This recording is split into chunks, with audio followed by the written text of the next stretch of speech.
This week on Cosmic Sponge, we examine the granddaddy of all UFO alien abductions. We look at the 1961 interrupted journey of Betty and Barney Hill. Later, I ask Jimmy if the world is ready for full disclosure of the existence of extraterrestrial life. Those are aliens! Aliens! Aliens! Aliens! All that and more, so stick around. We have a good one for you.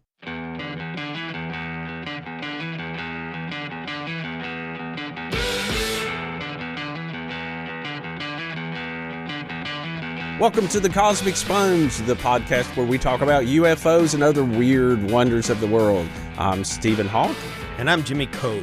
Tonight we have a pretty good episode lined out for you. We're going to be talking about the Betty and Barney Hill incident from 1961. I guess it's been come to known as the original abduction case that we understand them today. But first, before we get into that, Jimmy, what has been going on? That UAP report, it finally came out, and it was thrilling, exciting just to sit there and read all 9 pages of it. Yeah, no kidding. Yeah, there was some pretty interesting stuff in there. I mean, they actually admitted more than I expected. I mean, I didn't expect them to say, hey, by the way, we're going to admit we recovered a crashed flying saucer in Roswell in 1947. We've been back engineering all this technology, and that's why you have microwaves, right? Or pacemakers or transistors or whatever. Velcro. I mean, I most definitely didn't expect that to come out of this report, but I was a little surprised how forthcoming they were about that there are some vehicles out there that they can't explain. Yeah, so they really just cover the time period of 2004 to 2021. So they disregard everything in the history of UFOs prior to 2004. Just focused on this limited window because I guess there's just a big volume of information that precedes it that they just didn't even want to touch. You know, like I said in an earlier podcast, every time I hear this, it's almost as if it's 1947 again. It's like we're starting all over. It's like the Twining memo or something that's just been released. Yeah. I mean, where they're admitting, hey, yeah, there's something strange out there. We want to take a look at it. I know they know a lot more than they're letting on. Certainly. And of the, I believe they captured 144 reports originating from U.S. governmental sources. Of these, 80 reports involved observations with multiple sensors. So you have 80 different sightings with multiple sensors. That means that it's just not people. You know me, I'm really have a problem with just people observing sightings because, you know, we're bad information takers. One thing I noticed in the report was one of the big headlines that says available reporting largely inconclusive. Limited data leaves most UAP unexplained, and they have a little box underneath of it talking about the collection challenges that the government has. And I noted this one where it says the sensors mounted on U.S. military platforms are typically designed to fulfill specific missions. As a result, those sensors are not generally suited for identifying UAP, which I think is exactly what you've been talking about all along, that, you know, we have this huge sensor array and some of the data is there, but it's just not being collected in a way that makes it easy to go back and look at it, I guess. Well, the other thing that I found interesting, because I've always maintained that it's Was it interesting? It was interesting. It was very interesting. I found a lot of this interesting. What I find intriguing is that it includes radar data, infrared, electro-optical, weapon seeker, and visual observation. All of these different pieces coming together for them to say that they probably do represent physical objects. So while they're not completely ruling out the possibility that it is failed sensors, it becomes far less likely when you have multiple different systems observing the same thing in different ways. So it's more likely these are physical objects. I would say probably almost a certainty. You can't say 100%. Pilots have been seeing these things for a long time, and there's been plenty of radar data and sensor data before.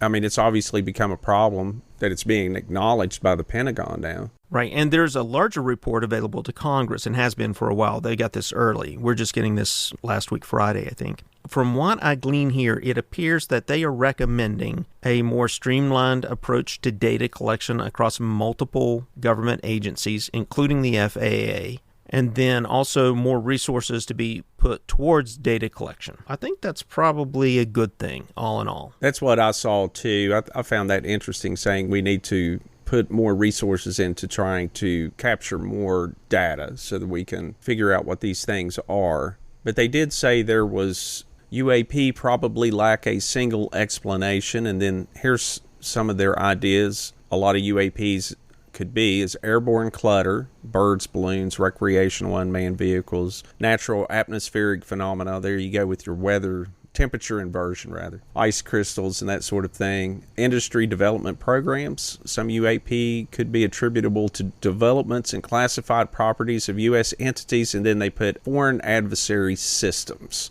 deployed by China, Russia, or some other nation or non-governmental entity, which is probably unlikely. I think is one of the most unlikely things out there. If it is, it's a major intelligence failure on our part, or maybe they just don't want to admit it. Could be. I did like that they acknowledged the sociocultural stigmas and sensor limitations. They are couching this more towards flight safety for our military, I think, which is really good because they're more likely to get funding for a project that goes to improve flight safety. They did make a point to say they have some national security concerns as well. Potential national security challenges. Yeah, I guess we'll see. I mean, this is really more than I expected, I guess, in a way. I knew there wasn't going to be any kind of major earth-shattering disclosure.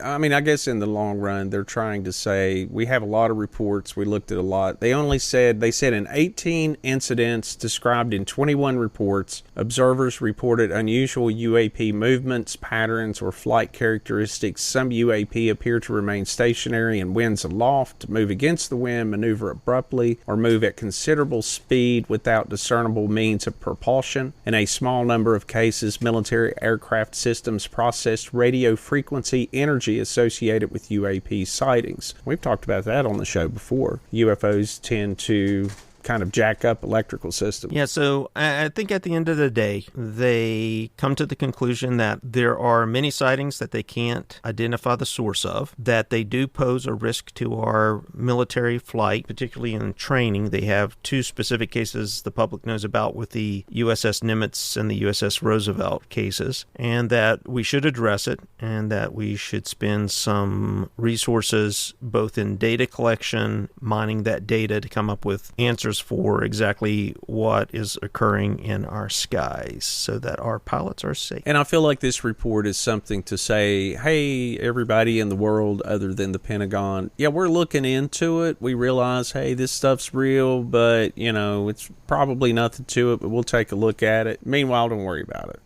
Yeah, exactly. Which, yeah. We'll see how that flies. Yeah, so, I mean, the Pentagon's doing what they have always wanted to happen here. They're wanting it to go away. They want people to stop asking questions about UAPs. Don't bug us. Yeah. So that's pretty much it with the report. I mean, it's only 9 pages, so not much to say about it. Well, let me ask you a quick question. Let's move on. Anything else you got on this report? Nope, that's it. Yeah, I mean, it's listeners. I mean, it's easy to find online. It's everywhere. So, you know, it's good reading. I like reading all that government tease from the Pentagon. It's always riveting. I wonder who wrote that report. You know, they're probably sitting in their offices and they're going, man, I gotta please all these people. I gotta please Congress. I gotta please the UFO nuts. I gotta please these two They don't care about the UFO nuts. They just want the mainstream media to stop asking about it. They care a great deal. I want to please these two jackasses on Cosmic Sponge. I want to make them happy. Yeah, right. Right. How am I going to do this? I'm going to punch. Show us them aliens. Draw pictures so Jimmy understands what's going on. We can't tell him about the aliens in the freezer. We've got to release the regular book and the picture book for Jim. Yeah, there you go. But let's say, I mean, what if the government knows, and I don't know about crash saucers and saucer debris and alien bodies or anything, but let's say the government has a pretty good idea that they are aliens. They are somehow extraterrestrials visiting the planet. Do you think they would admit that? Do you think they would? Let's say there's people in the Pentagon and you see those big giant circle tables and they're all sitting around, a bunch of generals and admirals and CIA, and all of them are having their big high-level meeting. And do you think they're like, yeah, they're aliens, you know, we know they are. How should we handle this? let's say they are aliens. Do you think they would admit it? Wow. I don't know. I'm just asking. I don't know. I mean, if I were the general, I'd be like, let's get on television and scream, oh my God, they're here and they're going to kill us all. I don't know. Run for your lives. Run for the hills. I mean, seriously, I think us. that's a serious question. I mean, you know, do you think, I mean, you remember we did the episode on the Robertson Report on episode 4, History of UFOs Declassified Part 2. You remember us talking about that, where they all got together and decided it'd probably be a good idea not to get things going crazy. We need to demystify UFOs and all that because of the hysteria. Yeah, I read a report somewhere that said that about 10% of our population would rather eat the crayons than use them in their classes. Just they're intellectually muted, I guess is the best way to put it. So that's a lot of people. Then you have people who are just more inclined to believe fantastical things. And then how do they behave if they are validated? That's the big question, right? How do all these people behave if you validate that indeed there is an alien presence and we can't do anything about it? We can't communicate. We just know they're flying about. There's no way we can really interact with them until they choose to do so. So it's almost like there's no upside to admit it, right? What's the downside to keeping it secret? So you're saying you don't think the American people or the world is ready for UFO? You're ready for acknowledgement that we have visitors from elsewhere? Is that what you're saying? I think there's probably some people that don't need to be encouraged, but I don't think they're the majority of us. I would like to think that most of us would go, okay, well, I mean, that's what I would do. I'd be like, okay, there's aliens in the sky. I don't know, man. I think what I do would you be do? concerned about it. I mean, you go to work the next day, everybody would be talking about it, and you would wonder what the future holds. You know, suddenly the future's different than what you thought it was going to be. I look at it like nuclear bombs. It's like I can't do anything about that, or climate change. I can't do anything about that. I mean, I can do a tiny bit to move. You can recycle, man. Well, I do recycle, but I mean, there's only so much recycling you can do. I can't. Well, all right, let me ask you this question. I want you to listen to something here. You tell me if you think this guy's ready. Okay.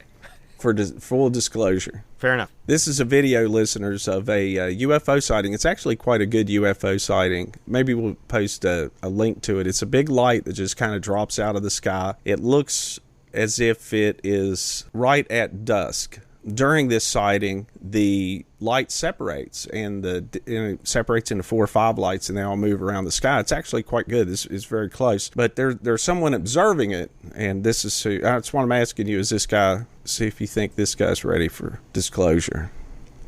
Look, y'all. Another one. Those are aliens. Those are aliens that come in the same area. The same area. Look at that. Those are aliens coming down here, y'all. Look at it's coming down the same direction. Oh, it's breaking up. Oh, it's 6, it's 8, it's 9. Oh, shit. Oh, shit. Look at that. Oh, look at that. They stop. Look at that shit. Those are aliens. Sorry, I'm trying to record it. Aliens. Aliens. Oh, they cut the lights off. Aliens. Oh, they cut the lights Y'all off. need to be shooting that. Y'all need to be shooting this shit right here. And they just cruise. They looking at us.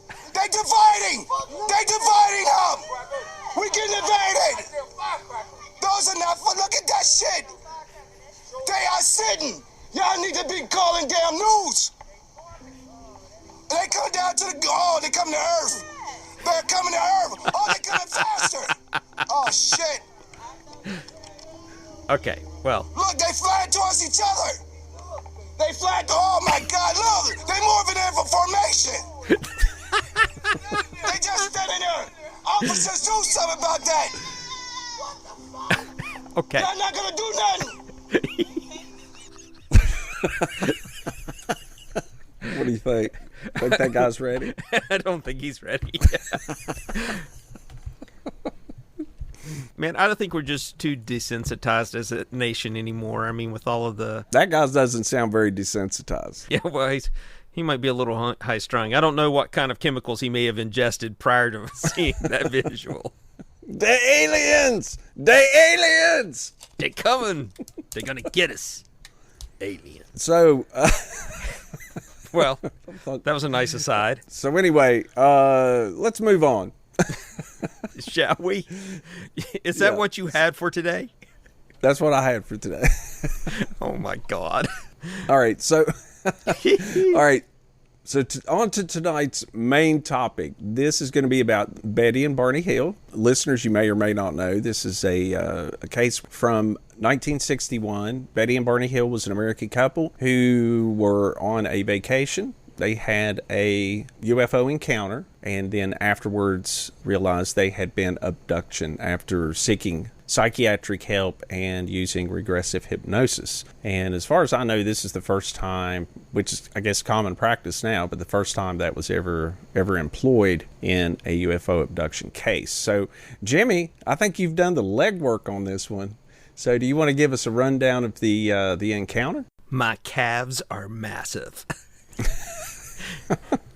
It was September 1961 when Betty and Barney Hill were wrapping up an impromptu vacation to the exotic city of Montreal, Canada, by way of Niagara Falls. Originally having planned to stay one more night and start to drive early the next morning, the Hills abruptly changed their plans. They had heard a report that a hurricane was moving up the coast towards their hometown of Portsmouth, New Hampshire, and wanted to avoid inclement weather on their return trip. And so, the couple loaded up the car with their luggage and their dachshund, Dempsey, and began their trip homeward. After crossing the border, the Hills stopped for a bite to eat. It was about 10:05. The moon was in a waxing gibbous phase and illuminated to about 68% of a full moon. The weather was good, the sky clear, and the road ahead was devoid of other drivers. As the Hills drove through the white hills of New Hampshire, Betty looked up to the night sky. She noticed a bright light just below the moon. As she watched the light, she noticed it moved, not as a shooting star would, but rather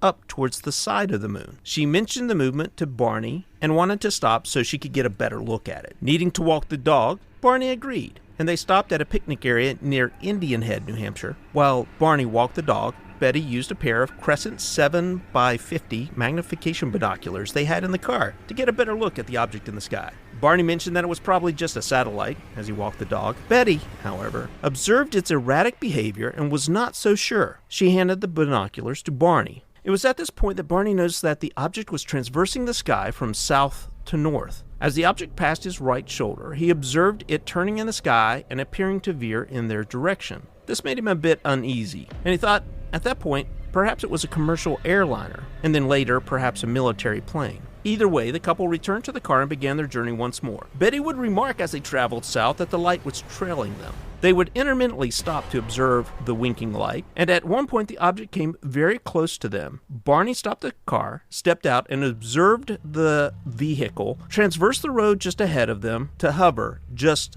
a little to his left in a field. Are you sure it wasn't hoovering? I almost said hoovering. I've got vacuum cleaners on the mind. At one point, as the object came very close to them, Barney stopped the car, stepped out, and observed the craft transverse the road just ahead of them in an arc to hover in a field to his left. Stepping out of the car, Barney took the binoculars and started walking toward the craft, raising the binoculars to his eyes and watching it as he walked, and then lowering them, shaking his head, not believing what he was seeing. When it was about 100 feet in front of him, about 10 stories tall, according to Barney.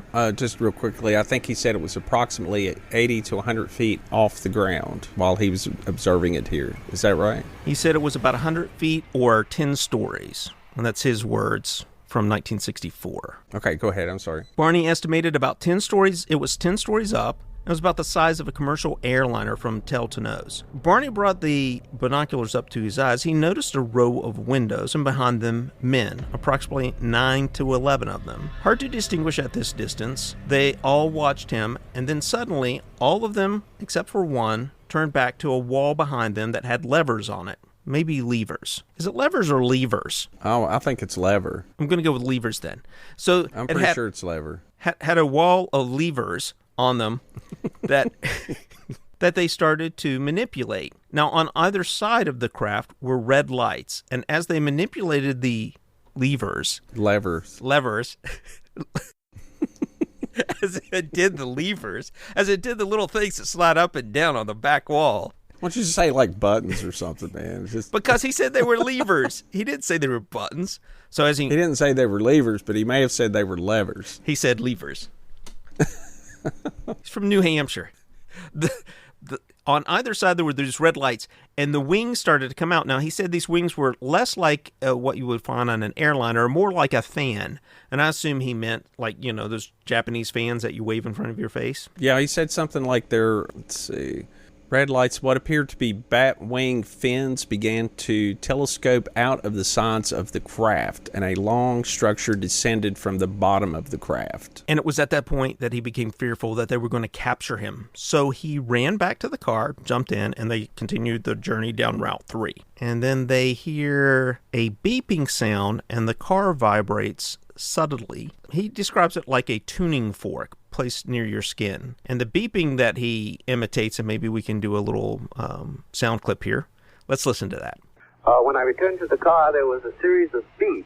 These beeps were very peculiar because it was much like a tuning fork being struck and placed against you, a very subtle type vibration. And that's the way the car vibrated. And it was beep, beep, beep, beep, beep, beep, beep, beep, beep, beep. And I said to my wife, my God, what is that?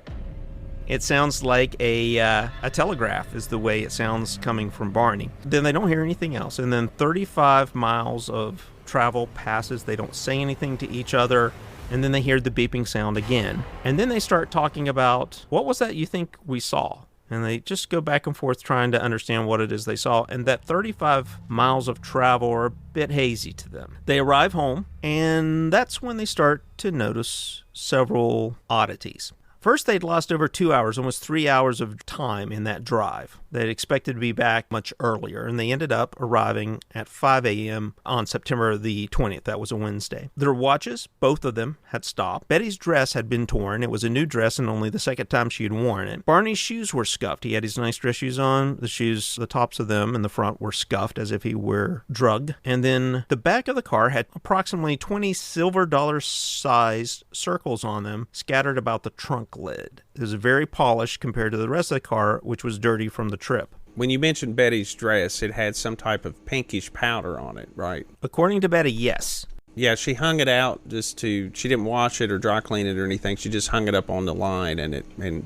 the wind took it away. And she couldn't describe that. And I did read in other places that they did discover blood around the navel area on the inside of the dress, but I could not find data that I felt comfortable communicating. I didn't see anything on that. So I found there was a lot of information out here about this, written communications about this that were really difficult to get through and try to figure out. Now, the University of New Hampshire does have a section of their library dedicated to Betty's journals and all the collection of the information over all the years. I mean, the entire collection of Betty Hill is located there, and you can go up there and read from their own account of what occurred. And that's her alma mater. That's right. She got a degree there and was a social worker, a supervisor. They were pretty solid citizens and well respected in their community at the time. Let's go back to the little concentric circles that were on the trunk's lid, the real shiny places. They claimed that it was magnetized, that they could put a compass on it and it would spin around. Right. So on September the 21st, Betty calls her sister Janet, who had seen a UFO in 1957. Her sister says, let me give you a call back. I'm going to call a friend of mine who's a physicist and then see what he has to say. He recommended that they take this compass, hold it over the circles to see if they get any kind of response. Now, this is pretty funny because in a 1964 interview with Barney didn't want to have anything to do with it. He just wanted to forget that the whole thing had happened. And Betty starts badgering him about the compass. And he's like, where's your compass? He's like, I don't know where it is. She's like, no, I want the compass. And he's like, you keep bothering me about the compass. I'm just going to smash the damn thing. And she's like, well, you smash the damn thing. I'm going to go and buy another one. So he gets a compass, goes and finds it, hands it to Betty. Betty goes out to the car, and when she holds it over any of the places where there's those silver dollar marks, the compass spins erratically. And then you pull it away from a few inches, then it just pretty much points down toward the car, as you might expect. back over, starts spinning again. So they both found that pretty peculiar and decide, based on that evidence and everything else that had occurred, that they should probably contact someone. Now, there was one interview where I found that Betty first contacted the police, and they were the ones that recommended they contact the Air Force Base nearby. And then there was several other cases where they just directly contacted the Air Force Base. September 21st, Betty telephoned Peace Air Force Base to report the UFO encounter. But she said for fear of being labeled eccentric, she withheld some of the details. And on September 22nd, Major Paul Henderson telephoned the Hills for a more detailed interview. Henderson's report, dated September 26th, determined that the Hills had probably misidentified the planet Jupiter, of course. This was later changed to optical condition, inversion, and insufficient data on Report 100-1-61, Air Intelligence Information Report. His report was forwarded to Project Blue Book, which, of course, was the U.S. Air Force's UFO research project. At the same time that this report was being written, between September the 22nd and 26th, Betty also starts doing some research into UFOs. She borrowed a book from the local library that was written by Donald Keyhole. We've mentioned him on the podcast before. He was the head of NICAP, which was a civilian UFO research group. He was a retired Marine Corps major, and he was also the first person that wrote articles saying the government was covering up UFOs. And he accused the United States Air Force of essentially withholding information about flying saucers. Yeah, I found it pretty interesting, too, that just to talk a little bit more about Kehoe, he wrote several books about UFOs. One of his books, Flying Saucers from Outer Space, is considered probably the most impressive, being that it's largely based on interviews and official reports vetted by the Air Force. The book also included a blurb by Albert M. Chopp, the Air Force's press secretary in the Pentagon, who characterized Kehoe as a responsible, accurate reporter, which is interesting, and further expressed approval for Kehoe's arguments in favor of the extraterrestrial hypothesis. Carl Jung also argued that Kehoe's first two books were based on official material and studiously avoided the wild speculation, naivete, and prejudice of other UFO publications. So he was well respected. He was a major UFO figure in those days, in that era. So she wrote the letter specifically to him. He was working at the time at NICAP, which is the National Investigations Committee on Aerial Phenomena. It actually made its way to a Walter N. Webb, who was a contemporary, or actually a student of J. Allen Hynek, and worked for NICAP and was a serious scientist himself. Webb goes and meets the Hill, has a 6-hour interview, and eventually publishes a 60-page report with NICAP, which he finished in 1965, quite a bit later. That was on October 21st of 1961 that Webb meets the Hills. Other personnel in NICAP become interested in the case. In November, 2 additional NICAP personnel interviewed the Hills, trying to account for inconsistencies mainly around the time frame and that missing 2 to 3 hours of lost time, which the Hills agreed was odd and one of the things they wished they could figure out what was going on. Now, Betty, right after the incident, had about 5 days of nightmares, and she was writing journals and sort of working through it herself. And it was in the spring of 1962 that Barney is working in Boston, which is about an hour away from their house. He's having trouble getting sleep. He's working the night shift. His blood pressure is going up and down, fluctuating quite a bit. He developed an ulcer that wouldn't heal, and his regular physician, his general physician, decides that perhaps there might be some psychosomatic components to his problem and recommends Dr. Stevens, who's a psychologist that's operating out of the same building as his practice. Barney worked for the United States Post Office. He also was a civil rights leader. Betty, like as we'd said earlier, she was a social worker and also a civil rights advocate as well. Both prominent and both well-known, holding high positions both in their community projects and their civil rights projects and their church. They were both Unitarian church members. So Barney's having health issues, and he's trying to get them resolved with the help of his doctor and his psychologist that he's referred to, Dr. Stevens. They decide that perhaps doing some kind of hypnotherapy would be helpful. Now, in part, they come to this conclusion and inquire about it through interactions at their church with a speaker, a retired military man who came there to speak at their church and mentioned that he did hypnotherapy. Now, that was a Captain Sweat, and it's spelled Swett. Captain Sweat had given a couple of lectures about hypnosis in general in front of the church. I have no idea what his lecture was about, but afterwards, this was in November of 1962, having had an interest in hypnosis, the Hills approached Sweat privately and related their strange encounter. He was particularly interested in the missing time of the Hills' account. They asked if he would hypnotize them to recover their memories, but Sweat declined and cautioned them against going to an amateur hypnotist such as himself. So, and he may have been some kind of stage hypnotist or something, just...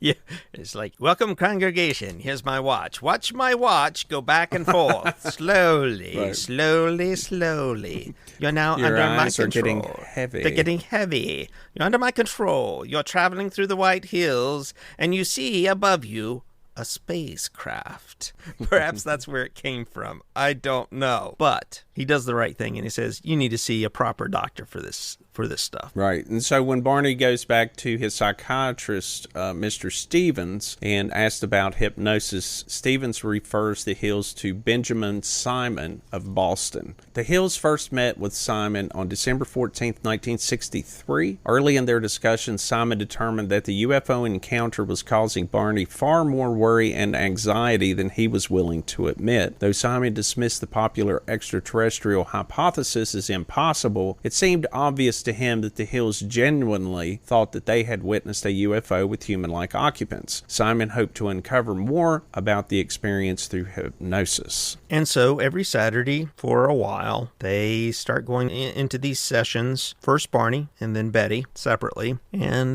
they uncover, some trauma that they both apparently had. I used apparently that they... It's okay, man. You can use it sparingly. Sparingly. Anyway, we were somewhere here close. I don't. So anyway, so this is early 1964. They're going into regular sessions on Saturday mornings, couple hours each session. They're going under hypnosis. They pull out all this pretty wild stuff. If you hear the tapes, particularly Barney's tapes, are unsettling. Obviously, there's some trauma here. Now, it's worth mentioning that Barney's a World War II vet. He has dentures, in part due to an injury he received from a grenade that went off near him. Certainly, post-traumatic stress disorder is part of his life to some degree, at least. Dr. Simons believes that to be the case. And part of Dr. Simons' work, when he comes back to the States, he works at Mason General Hospital treating men coming back from World War II, and they even did a documentary film on him in 1980 called Let There Be Light, where they talk about how, he used his hypnotherapy to help all these men coming back. So he's well respected, well known. It's also at this time that both Betty and Barney describe this abduction event. And this is where the second part of the story comes in. And as part of that, Betty says that she saw a star map in the ship. And he suggests to her that just when you're sitting at the table, not doing anything mindlessly, why don't you just try to draw the map out? And she does this in 64. Simon had determined they had some type of amnesia around this event, that there was some missing time. At the end of each session, through hypnosis, he reinstated their amnesia so that they wouldn't remember at the end of each session what they had just remembered through the hypnosis. And it wasn't until later, after he was completed with all of the therapy, that didn't reinstate the amnesia. And he played all the tapes back to them. And he played the tapes back, right. So should we go over what the abduction event was? Let's go through the whole abduction. As Jimmy had stated, Barney's sessions, he was hypnotized first. He recalled witnessing non-human figures. He was very emotional. If you hear the tapes, he is... maybe we should play some right here. I think that's a great idea. Okay, so here's just an example of some of Barney's reactions under hypnosis while he's recalling this UFO encounter. This creature, this leader is telling me something. He's telling you something. How? How is he getting it to you? I can see it in his face. Do you see his lips move? Yes. No, his lips aren't moving. Yes, go on. He's telling you. And he's looking at me. What did he tell you? Stay there and keep looking. Just keep looking and stay there. And just keep looking. Just keep looking. Could you hear him tell you? Oh, I got to pull these binoculars away from my eyes. Because if I don't, I'll just keep staying there. Could you hear him tell you this? Oh, no, he didn't say it. You felt he said it. I know. You know he said it. Just there, yeah. Just stay there, he's saying to me. It's all right. Pounding in my head. Just don't pull the binoculars away. God, give me strength. All right. Pull them down. Run. Pull these binoculars down and run. God. If there's my God, give me strength. I gotta get away. Oh. Betty. All right. We gotta get away, Betty. All right. Calm down. I'm trying. I gotta get away. How could you be sure he was telling you this? Calm down, you're still asleep. His eyes. I've never seen his eyes before. So as you can see, he was very emotional. Dr. Simon had to calm him down quite a few times during his sessions. Under hypnosis, he recalled driving away in the car after they'd seen the UFO, the things he was able to remember, but afterwards he was irresistibly compelled to pull the car from the road and to drive into the woods. He sighted 6 men standing in the road. The car stalled. 3 of the men approached the car. They told Barney not to fear them. He was still very nervous, very anxious. The leader of the group told Barney to close his eyes. He said, I felt like his eyes had pushed into my eyes. He said that over and over. He says that several times. Barney made several comments about the eyes, the wraparound eyes. There's something about staring into their eyes that created the control, some type of hypnotic trance or suggestion that they couldn't resist. When I think wraparound eyes, I think Cylon Raiders from Battlestar Galactica. By your command. Oh.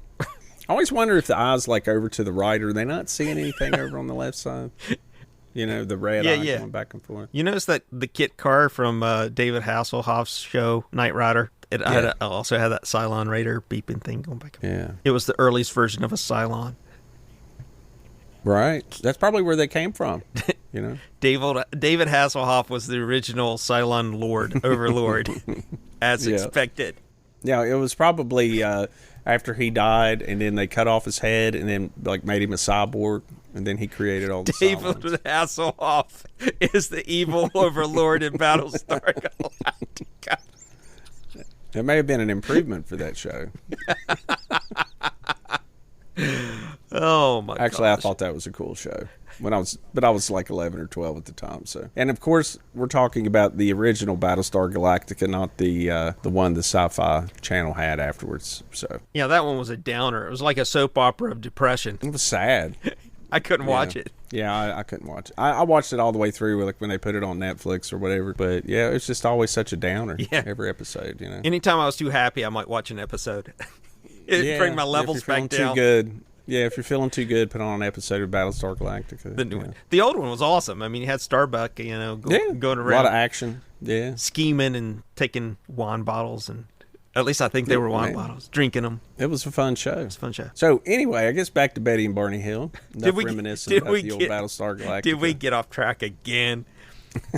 All right. So where were we with this thing? So they come to the car and they pull them out. So my understanding is that the men split off into two groups and approach either side of the car. Barney's pretty out of it. Betty's not. Betty decides she's going to try to make a break for it, take off to the woods. But by the time she gets the door open and starts to step out, the three men are there and they take her, tell her, calm down, everything's going to be fine, let's go. Barney's out of it to the point where they actually have to hold him up and drag him. Which presumably is why his dress shoes were all scratched up. Right. And Betty says that the men are all about the height of her, which is about 5 feet tall. Barney's a bit taller than that. So they're holding him upright, so they must be strong little buggers, but they're dragging him along and scuffing up his shoes. Maybe they're using anti-gravity or something. Well, they're like holding him up with the anti-gravity like bracelets or something. Maybe they got super powerful arms or whatever. But I mean, it's inconsiderate. They're dragging his feet. That's not cool. I mean, mess his shoes up. Scuffing his shoes, and they drag him up to this ship. They have to step up to get into the ship, and it's at this point that Betty fights back, and that's where her dress gets damaged, is in that scuffle with the men in trying to get onto the ship. They finally calm her down, convince her, like, look, we're just going to go in, we're going to do a quick little examination, and then you'll be on your way. No harm, no foul, everything's cool. And they get him on the ship. They enter into a corridor. Down the corridor, there are 2 rooms adjacent to one another. They take Betty in the first and Barney in the second. As Barney and Betty work through this later, they start giving names to the individuals in the group, because there's a total of 11 men or beings. They realize they're not men because they're slightly different from us in that they have no ears protruding, a small mouth, slightly larger eyes than ours, 2 little holes for a nose. I think they said a flat, pudgy-like nose. But other than that, very similar to us, and they were short. They gave one of the beings the moniker of leader, and then a second one who actually did the examinations, the examiner. The other 9 they identified as the crew members. So as the crew members stayed out in the hallway, the examiner and leader would be in the room, and they examined her, took skin samples and hair samples, examined her fingernails, her eyes, ears, nose, mouth, and then wanted to use a needle to examine her navel. She said, no, that's going to hurt. And they're like, no, it won't. And they're talking to her in English. Accented English, broken English is the way she describes it, as if they're foreigners and they know how to speak some English, but not a whole lot of English, but enough to communicate. They're surprised when it does hurt her. The leader puts his hand over her eyes, pain goes away, and they stop that part of the procedure. The examiner goes into the next room and starts on Barney, and they do the same thing with him, except for they're more interested in his bone structure, apparently. I did the apparently thing again. I gotta stop doing that. They're interested in his bone structure. So they... Yeah, go ahead. Oh, and that's pretty much all I have, other than the examiner gets a little excited when he examines his teeth and realizes that they come out. He finds that fascinating, runs back in to check Betty's teeth again, and find they don't come out. Betty tries to explain to them why, Barney has false teeth. Right. And tries to explain aging, types of food they eat, and describe squash. And they don't understand the word yellow. Very detailed kind of recollection here that she's producing. Betty was very emotional during her sessions. Dr. Simon had to end one of her regressions early because she was crying. There were just tears flowing down her cheeks while she was recounting being examined. Barney, for the most part, kept his eyes closed, so he remembered a lot less. Apparently... And at one point, a cup-like device was placed over his genitals, and they took a sperm sample. And that's something that wasn't in the original book, because I think they thought that would be a little weird in 1965 that aliens were, collecting sperm. But it seems to be pretty commonplace now. Right.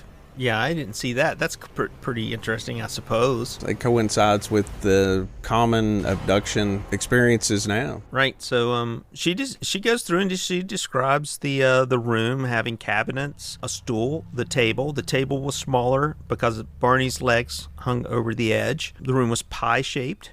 Which makes sense, as the ship itself was a saucer. When you were talking about the squash earlier, she said, well, it's yellow. And he said, what's yellow? And she looked around the room to try to find something that was yellow, and there was nothing in the room with that color. It's strange how they seem very sophisticated, but at the same time seem very naive about things like the color yellow. It's like, how do they know English? Barney suggested that they were using some telepathy, or he called it thought transference. And Betty was sure that they were actually speaking. Right. That's one inconsistency, but their descriptions of the aliens were consistent between the two of them, even though it was inconsistent with her dream journals. So it's at this point that the leader offers Betty a book. And the way Betty describes the book is a book like we have, like an encyclopedia, the way that she described it. The pages were smoother than normal paper pages. The writing in it was in columns instead of from left to right. Well, I don't know. They were Korean. Perhaps Korean. She did say they were Oriental in the way they looked, but simpler than Chinese or Japanese. She spent quite a few years after this incident looking through any ancient writings that would come up in archaeological magazines or books to see if she could find any similarities between what she could remember versus what she would see, in some of these archaeological books, with no luck. Then she's going to take this book with her. So finally, we get what we want. Yeah, there's your evidence. There's my evidence. Saying, hey, give me that ink pen or whatever. But not so fast. They take it back before she gets back to the car, because the other crew members have a disagreement and they have this humming session. I guess it's sort of like a Far East yoga session where they're all humming angrily at one another.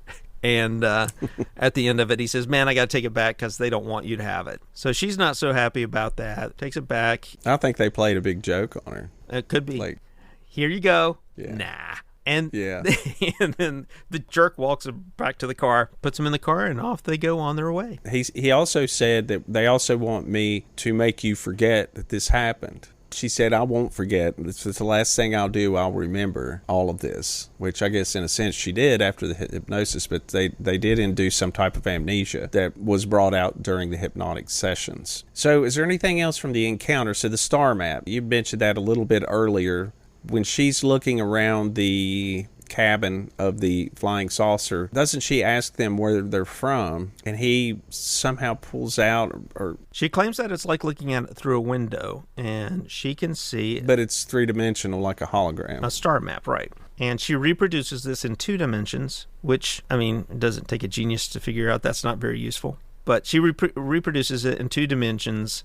After reading of the account a little bit later, I think probably in 65, maybe even later than that, a school teacher named Marjorie Fish takes the map and attempts using 3-dimensional balls strung up in her living room. Right. In 1968, Marjorie Fish from Oak Harbor, Ohio, she was not only an elementary school teacher, but also an amateur astronomer. We're probably putting the cart ahead of the horse here a little bit because there were some stories and things that came out. But before that, before they mentioned that, just how she acquired the star map and got the star map was she had asked the leader where they were from. He presented the star map and he showed, like a binary system or something. I don't remember the details of the star map exactly. Well, essentially, they eventually think it's Zeta Reticuli. There are lines between stars on the map. Some of them are solid and some of them are dotted. The solid lines indicated they were regular places they traveled. Trade routes. Yeah, regular places they traveled. And the others are expeditionary routes, the dotted lines, right? And Earth was on a regularly visited route. Well, as many UFOs as we see, they weren't lying, right? I guess so. Don't know who they're trading with. The Russians, probably. The Hill people, West Virginia, probably. So after all the sessions, after they were completely finished, Dr. Simon got them together and played the tapes for them. Oddly enough, even though this was a strange idea, the regressive hypnosis seemed to help Barney as far as his fears and anxieties and all the problems that he had been having before. It actually helped him relieve a lot of stress. After the hypnotic session, Simon speculated that Barney's recollection of the UFO encounter was most likely a fantasy that was inspired by Betty's dreams. If you recall, after the encounter, Betty had had dreams 5 nights in a row, very detailed dreams, and she created a dream journal. So Simon's conclusion was that she had told Barney about her dreams and that Barney remembered it, and then through this regressive hypnosis, both of them fantasized about it and created this fantasy about the UFO abduction. Barney rejected the idea, noting that their memories were consistent in some regards, but there were certain things that Barney had remembered that were not in Betty's dream journals at all. In the end, Dr. Simon never fully accepted that it was a UFO encounter. He did publish an article in the Journal of Psychiatric Opinion explaining his conclusion that the case was a singular psychological aberration. So after that, the Hills went back to their regular lives. They would talk about their alleged UFO encounters with friends and family. Occasionally, a UFO researcher would show up. They really didn't try to seek publicity or anything, but then in October of 1965, a front page story appeared in the Boston Traveler asking, UFO chiller, did they seize this couple? Was the headline. And reporter John H. Luttrell of the Traveler had been given an audio tape recording of the lecture the Hills had made in the Quincy Center in late 1963. He learned that the Hills had undergone hypnosis with Simon and also obtained notes from confidential interviews the Hills had given to UFO investigators. On October 26, United Press International picked up Luttrell's story and the Hills earned international attention. After that, in 1966, John G. Fuller secured the cooperation of the Hills and Dr. Simon and wrote the book Interrupted Journey. And the book also included a sketch of Betty's star map. The book was a quick success and went through several printings. So that's where you were going with the elementary school teacher in 1968 had read the book, Interrupted Journey. This school teacher, amateur astronomer Marjorie Fish from Oak Harbor, Ohio, was intrigued by the star map and wondered if she could decipher which star system the UFO came from. Yeah, go through that, Jimmy. I think you may have more details than I do on that part. Really, all I have is that she started hanging balls up in...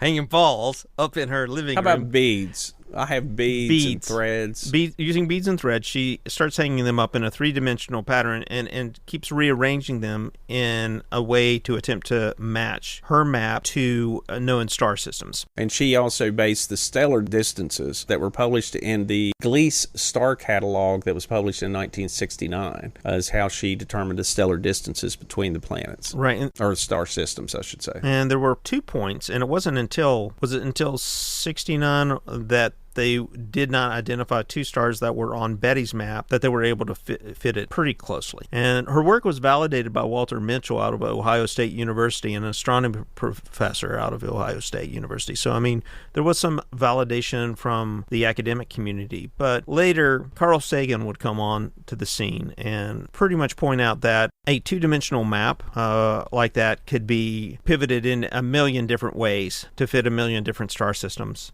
not knowing precise distances between the stars and not knowing center point from the observation of how you're observing the map. There's just no real way to discern what that map relates to in our night sky. So I think also in later years, it was determined with more accurate stellar measurements that some of those stellar distances were very different than what was published in 1969. Yeah.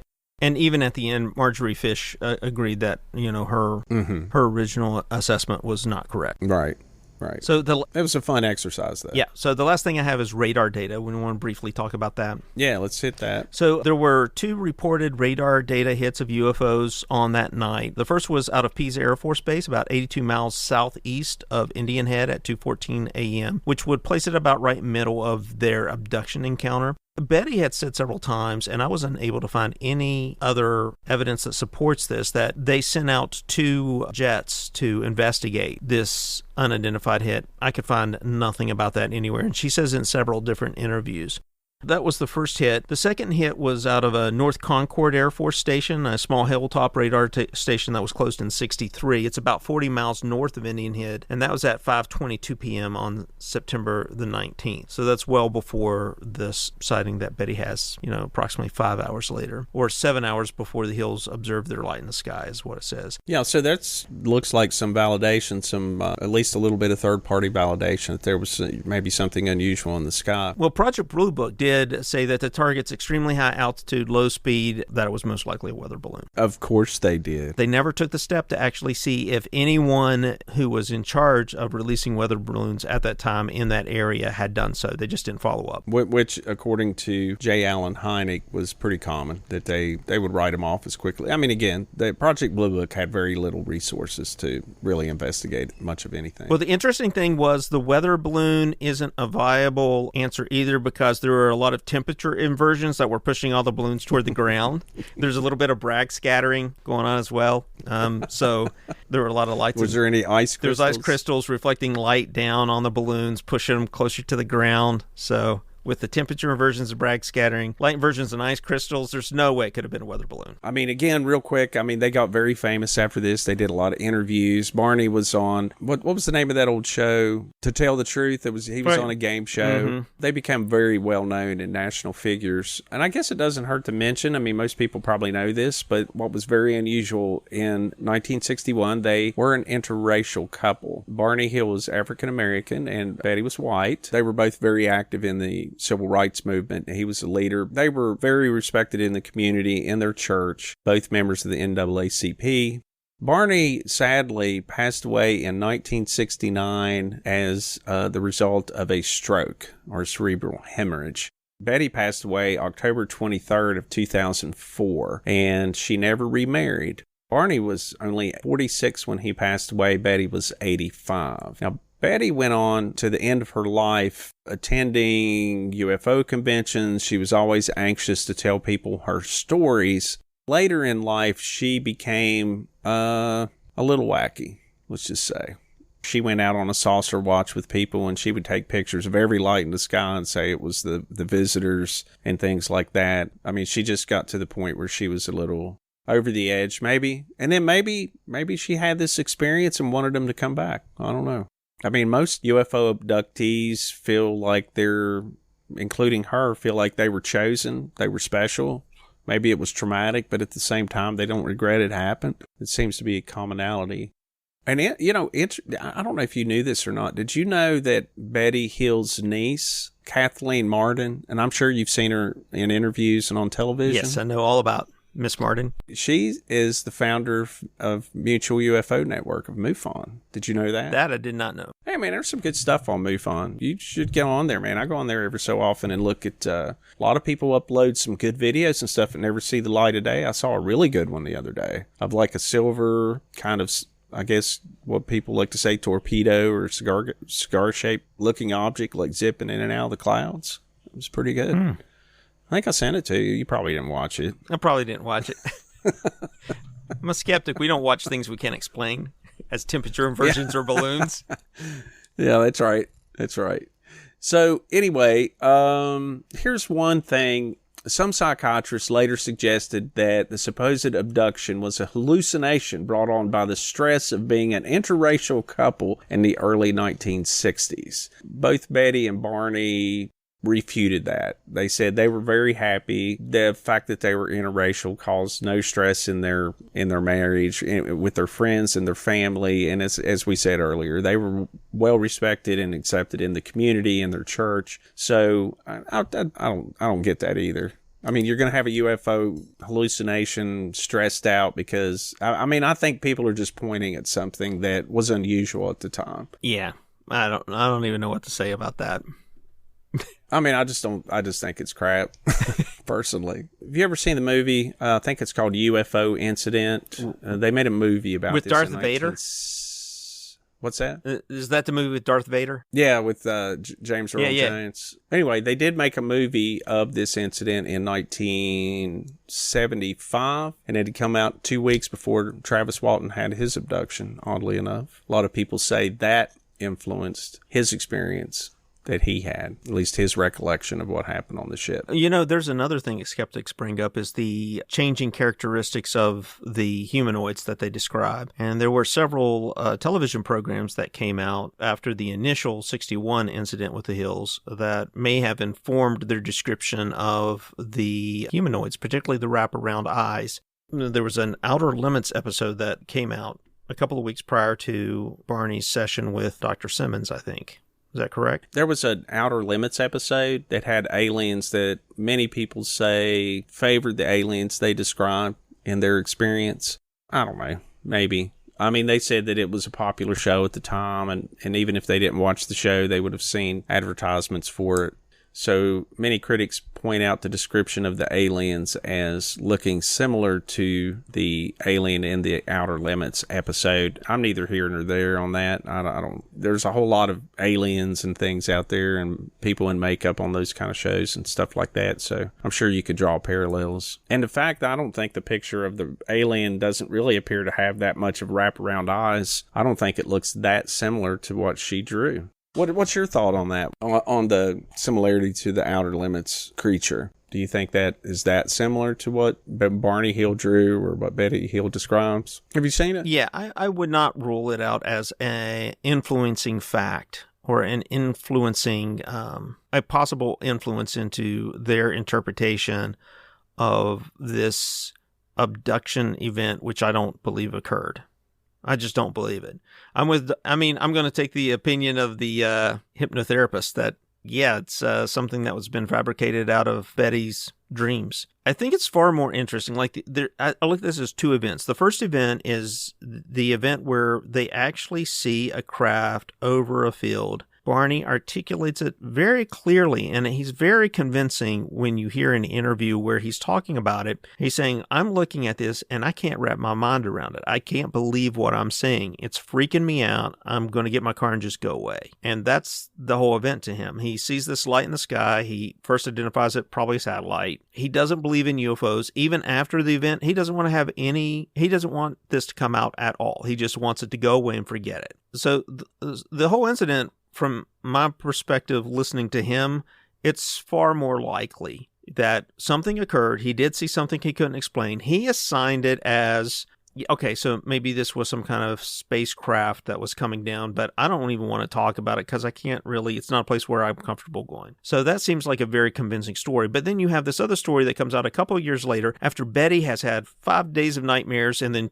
almost 2 years of journal writing and UFO research to put together this story that seems quite nonsensical to me. Then she recounts this, and Barney recounts it because he's having to listen to it for 2 years. Her, going on and on and on about this UFO stuff for probably 2 years. I don't know. I'm not buying it. I'm in that group of, I find that far less likely. And so these other elements in her life as she gets more and more into the UFO stuff, watching television programs, reading books, listening to other UFO people, as all that information comes together, it's a big soup for her to build out this fantasy that she's telling Barney, I'm sure, at the dinner table every other night. Now, that's sort of how I see it. May not be fair, but... The only issue I have just thinking about it that way, and I realized that Dr. Simon at the end just considered it some type of substitute for a trauma that actually did occur. Right. He said it was a singular psychological aberration. The only issue that I have, Barney argued with him quite a bit about this, and a couple of things that I find fascinating is that they had been hypnotized separately, and he reinstated the amnesia. In Betty's journals, she describes the aliens a certain way, and I don't have that right in front of me. However, when they both recalled it under hypnosis separately, neither one heard the other one's sessions. Their recollections of what the occupants looked like, the aliens or whatever you want to say, the abductors looked like, were very, very similar, and not similar to what Betty had written in her dream journal. There's still the matter of Barney's scuffed shoes, and there are certain things that Barney remembered, even under hypnosis, when Simon suggested that Betty had perhaps told him that from her dreams. He said, no, she never told me how we got back to the car. She never told me how this happened. She never told me how that happened. He remembered certain details that she had never told him that weren't in his dream journals or anything like that, and details that she didn't recall in her hypnosis sessions. Was it a fantasy induced by regressive hypnosis? It could be. And he made those facts up to connect the dots. That's certainly a possibility. But again, Dr. Simon was not a UFO guy. I think a lot of times in some of these modern abduction cases, I don't want to belittle anyone that's had that experience or believes they're having that experience now. But I think that if you believe you've been abducted, or you think there's signs there, you've had missing time or something like that, and then you go to a therapist that specializes in that, in regressive hypnosis, and they specialize in alien abductions, well, it's sort of like you're affirming your own possibility that you have had an experience that you can't remember. And so if you seek out treatment with a person that specializes in alien abductions, you're almost halfway there, that it would make it much easier for you to have some type of fantasy or to fill in the blanks, because that person's already an acknowledged person that specializes in abductions. My thing about Barney Hill and Betty Hill is that didn't exist in their day. There wasn't anybody that ever said that they had been abducted by occupants of a flying saucer and that amnesia had been induced and they couldn't remember all of the event and they only remembered it after being put under hypnosis. And Dr. Simon was not, in fact, never believed it even at the end of it all. He certainly was the trained psychiatrist, and we have to take what his opinion is at the end of the day. I mean, maybe he just is the type of person. I mean, there's just people on this planet that even if a flying saucer landed on the White House, they would think it was fake. I mean, there's just people that just aren't going to, yeah, you're one of them. So, yep, I am. I mean, it really, there's certain people out there that, just don't want to especially a scientist and a professional, and they're just not going to want to even entertain the possibility of it being true. Oh, I'll entertain the possibility of it being true, but I know what you're saying. I mean, I think they had the sighting. I think Barney most definitely, just the way he describes it, like you said in the interviews and things, I mean, he couldn't wrap his mind around it. He just said, and even describing the beings, he just never would really describe them. It was like he couldn't describe them, like he didn't want to send his mind there. He considered the whole incident to be very unpleasant, and he didn't want to remember them, and he didn't want to think about them. And it was, you're right, it was Betty that kept bringing it up and wanting to find out more about it and learn more about it. And I had done some research on hypnosis, but we're running pretty long tonight, so I think I'm going to save that for another night. I did do a fair amount in preparation for this episode. I did a good bit of reading on regressive hypnosis, the uses of it in psychology today, and some of the controversy around it, and not just about alien abductions, but of using hypnosis to retrieve forgotten memories in general. It's been used to help people remember child abuse, things like that, trauma when they were young and children that perhaps they can't remember because they were too traumatized. There's a lot of controversy around that. There's a lot of researchers that think that it's just as likely you'll get some type of false memory or a fantasy as you will to get the truth. So, but there's a lot of psychiatrists that still use it, and there's a lot of psychiatrists that don't think you can believe everything the person says. We'll save that subject for another night because I don't think we have time to delve into that can of worms. So the same way, Jimmy, that you want to do an episode on radar sometime, I think I want to do one just on hypnosis and the general subject of alien abduction. We'll just have to save that for another night. Yeah, I'm with you. Yeah. So anything else you want to bring up on Betty and Barney Hill? Any other little pieces of information you think our listeners should know? No, I just found it very interesting that they dress like Nazis. The aliens. Yeah, a lot of people say that Barney indicated they dressed like Nazis.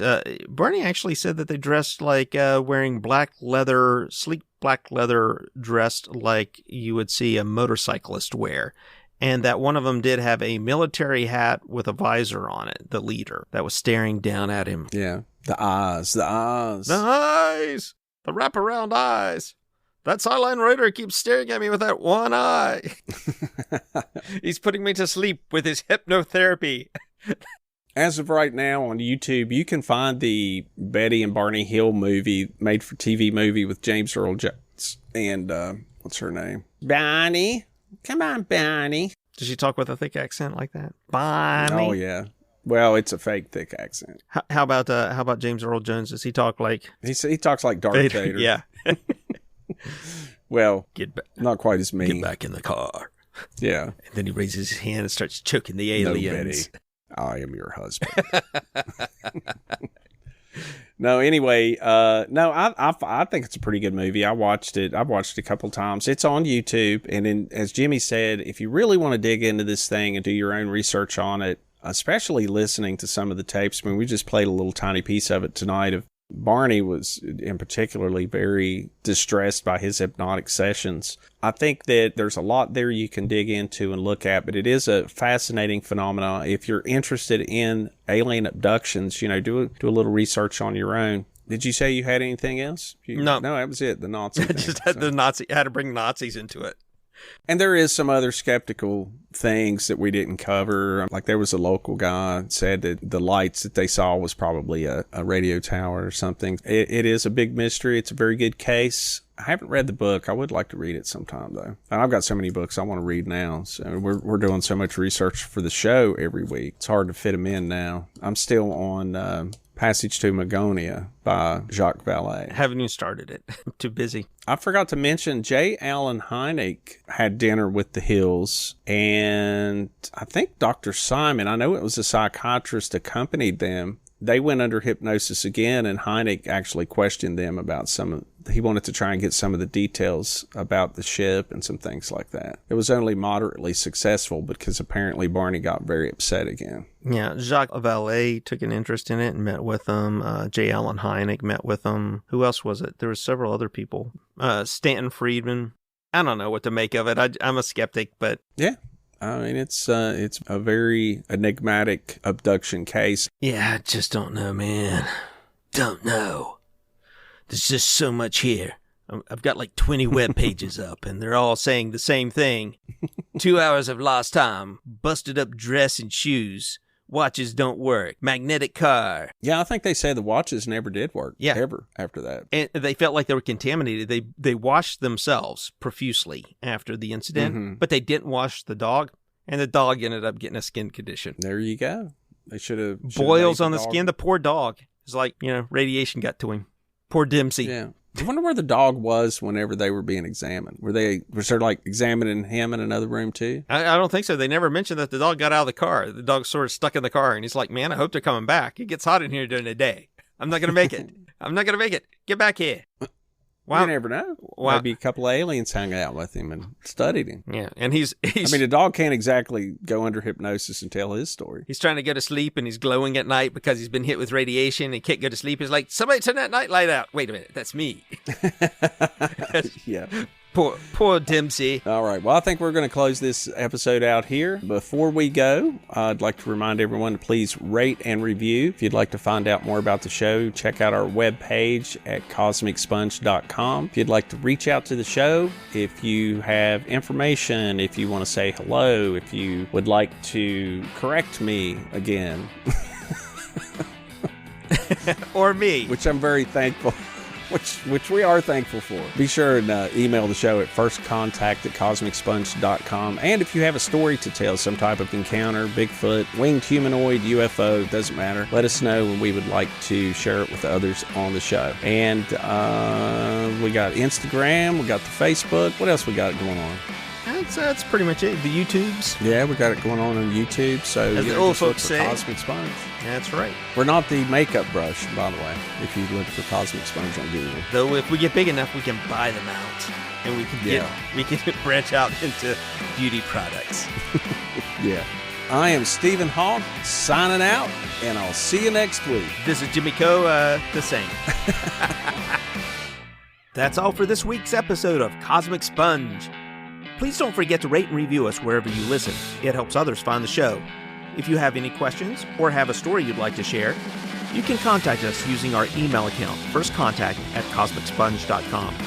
Thanks again for listening, and we'll see you next week.